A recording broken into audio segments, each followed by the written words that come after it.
Nandito po tayo ngayon sa Daniel Arginado National High School upang interview ang isa sa pinaka hinahangaang tao dito sa Section Beryl na nagngangalang Mr. 47. Kaya ito po, si Samar Galope at magre-report na. Okay, ang unang tanong. Kung papapiliin ka, sino ang iyong pipiliin? Si Diana, si Carla, o si Tipon? Ang pipiliin ko ay si Diana dahil siya una-una malapit lang ang aming bahay. Ano ang nagustuhan mo kay Diana at iyong pipiliin siya? Dahil sa kanyang mga daliri na putol-putol.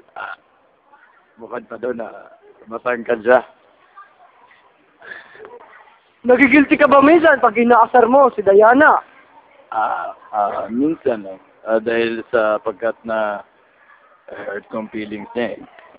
Sa tingin mo, pag naging babae siya, siya ba ay liligawan mo o hindi?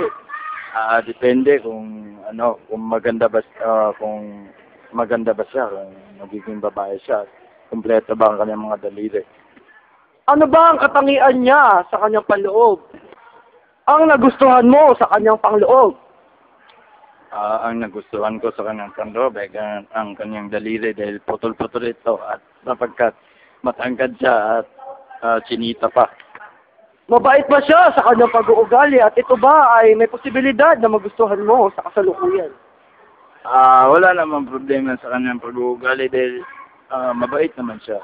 Bukod pa doon, siya nga isang mapag-aruga na babae. Sa tingin mo ba ay in love siya sa'yo? Sa palagay ko dahil parati siya nakakatingin sa akin eh.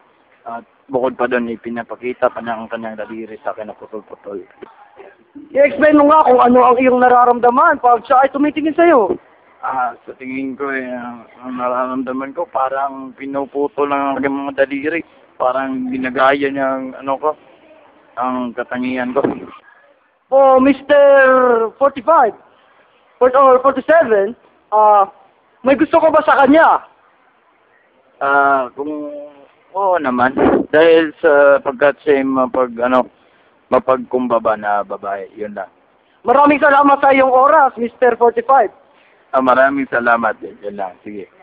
At yan po ang ating pag-uulat. Salamat.